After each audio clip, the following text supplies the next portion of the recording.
It's Fez here once again, and today, or should I say this evening, I am reviewing Kismet's Black Hazelnuts. I think this is one of the first Kismet flavors that I've smoked. Kismet is a German style of black leaf tobacco, and they say it's handmade. I don't really know what goes into the process, but what it is a blend of, I think, 3 different types of tobacco variants. So you have Orient, Burley, and a dark air cured variant of tobacco in this really nice mixture.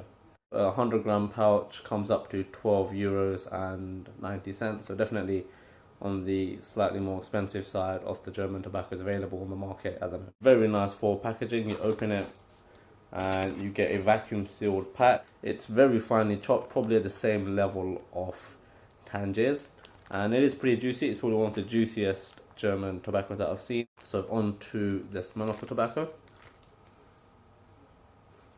A very natural hazelnut flavor. So if you've ever had like a hazelnut based milkshake or a hazelnut drink, this is what it smells like. And you also get perhaps hints of a slight vanilla bourbon. I haven't been able to successfully smoke this using a Lotus or other heat management device. So what I've done is I've followed the guide by MK Smokers, which encourages a fluffy pack with quite an extreme overpack, actually, perhaps an inch above the rim.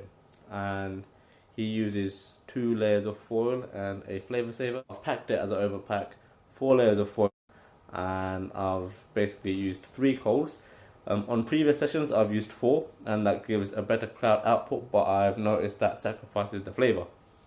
So what I've done for this review is kind of try to go towards the flavor profile a bit more rather than the cloud output. So again, my usual setup for the reviews, I've packed around 25 grams of tobacco in an overpack in a tempura bowl using 4 layers of foil, 3 pieces of fresh cocoa coals, Amy MPX pipe, Amy silicone hose. It's been going on for around 20 minutes or so, and because I've used 4 layers of foil and 3 coals rather than 4, it's taken a while to heat up, but that's fine. So here are the clouds. Perfect.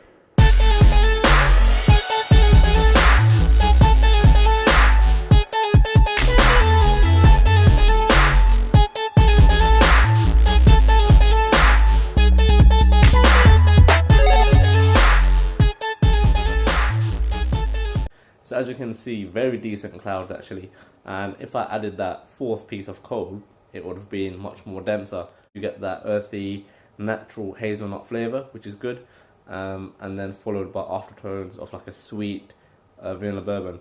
I must say that Kismet, being a dark leaf tobacco, and the fact that they pride themselves on this unique blend of dry air cured Burley and Orients, that it is focused on the tobacco notes. So if you're not into that kind of smoke like myself, you might not like. Overall, I would rate this at an 8 out of 10. It's probably one of the best kind of nut flavors that I've had, perhaps only second to Social Smoke's Pistachio Breeze. That tobacco aims for a lot more flavor, whereas with Kismet you do get the hazelnut and vanilla, but it does come with the taste of the tobacco. It is a very versatile tobacco. As I said, I don't think I've ever overpacked a tobacco that high and it still smokes really well. So it does take heat extremely well. You don't need too much heat though, and I've actually pushed this to 3 rounds, but by then I usually get bored of the flavour. Definitely, if you're interested in trying something different, you're looking into dark leaf tobaccos a lot more, and you want to see what the German scene is offering, then I would definitely recommend Kismet. It is a bit expensive. As I said, a 100-gram pouch costs €12.90 depending on where you shop, and a 250-gram pouch costs around €22.50, which isn't too bad. But if you're importing from Germany into the EU or anywhere else, with the addition of shipping and other fees, it does become a bit pricey. So that sums up my review, guys. As I've said, I'm very pleased to be able to have tried Kismet. As I said, if you like smoking the modern Shisha style of tobacco, then this might not be for you, because you're getting those tobacco undertones with your smoke. And also it takes a while to sort out or figure out how to pack it. Hopefully with a bit more trial and error, I'll get the HMD style of packing down as well. I'd like to thank one of my friends on the Reddit, PR1KE, on the Hookah subreddit. He helped me a lot with the trial and error and packing methods, along with the MK Smokers video. YouTube MK Smokers and look at his tutorial. He's very comprehensive. I think it's around 7 to 8 minutes, and it's very good to see and watch before you decide to smoke Kismet. So that's it from me, guys. Happy smoking. Thanks.